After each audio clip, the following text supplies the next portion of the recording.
Hey everyone, it's been a while since we've been able to do a video, just on classroom sharing, and so I don't really have a space anymore like I used to be able to film, and so I'll have to try to figure out something to do it a little bit more consistently. But the thing that I wanted to, that pulled me out of a month away from doing this was right now there's a lot going on around the Kavanaugh case and the hearing with Dr. Ford, and just continuing the national conversation around Me Too and sexual assault and sexual consent.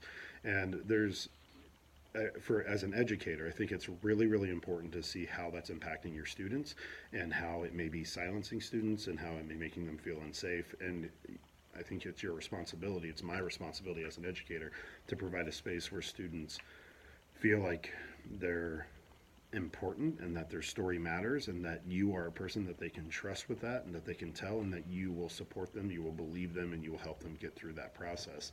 I think right now what's kind of struck me the most is we seem to be in this like phase where it's like, well, if that's sexual assault, then every boy is committed sexual assault, and if that's and every girl is a victim of it. If Me Too, if that's a thing, and we're so dangerously close to the truth as a nation that the way that we have socialized sex with both our population, both gender populations and our gender nonconforming students, the way that we have messaged that is that sex is a conquest for men to get, that is for them to do, that is for them to take, and it's theirs, right? And they got to seize it. And then for women, that they have to regulate men's behavior, and if something happens, it's their fault, or the way they dressed or the way they acted, the way they talked or what they said, and all these different things.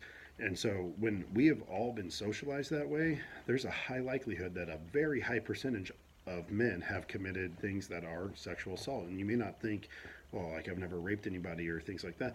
But if you start really analyzing what you've done throughout your life in different situations of, pushing boundaries or, going a little bit further than was said, or constantly pressuring or asking for, or different things like that, all of those are coercive measures in order to get your goal of having sex or doing sexual activity. And so I think it's really important for men to analyze what they've done throughout their lives and how they have actually, like the way they've been socialized has allowed them to not create an atmosphere or an environment of consent, and then deal with that, right? Like there are, of course, there's scales, right? Like just because you did something like that doesn't make you as bad as somebody else or whatever. That's not what it's about. It's about owning what our behavior has done that has that's contributed to rape culture, and that is not contributing to building a culture of consent.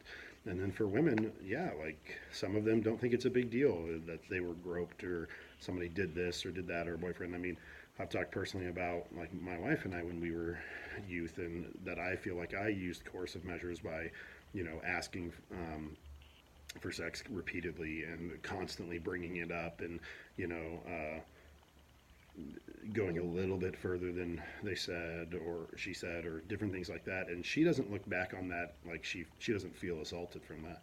But I have to still do that battle, and she has to think about like how has her space, how has she not been given consent in the past to other people or to myself and things like that, and then deal with that, right? And for some it won't be a big deal, and for some it will be, and a lot of it will come up. But as a nation, we have to deal with just how toxic we have created this whole situation if we're ever going to get better. And we got to get better. We have to create an environment where all of our youth feel safe in what they're doing, and able to go through the normal throes of life and learning about their sexuality without the risk of being assaulted or being raped or being harmed violently. So it's troubling times we're in, but I think as educators, we have a big role in being able to shape what it looks like moving forward. So have a good day, and keep doing the work.